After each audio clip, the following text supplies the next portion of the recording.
Welcome to Chillin' 101. We hope this video helps. You begin by controlling the environment and signal. Pick the quietest room and close doors. Once done, move a directional microphone or headset 6 inches from your mouth to capture voice clearly. Make sure to enable Zoom's noise suppression and select high for constant hums or auto if you have variable sounds. Also, silence nearby devices and use soft furnishings to reduce reflections. These early steps give you a clean audio feed, so downstream tools can work effectively. Now you refine capture and control. Disable automatic mic gain and set a fixed input level so your signal won't pump or clip during the call.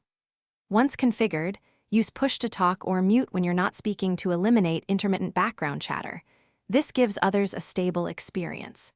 If you can, apply a low-cut filter below about 80 Hz to remove rumble and a gentle compressor to even dynamics. These steps shape audio so your speech stays intelligible and consistent.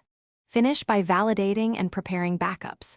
Start a quick test meeting and record a short clip so you can hear what others will. Once done, tweak levels or filters based on that playback.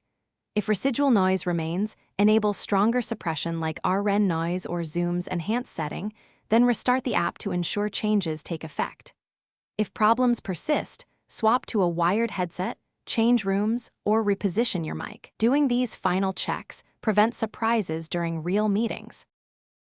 Thanks for watching. Consider subscribing if we helped you.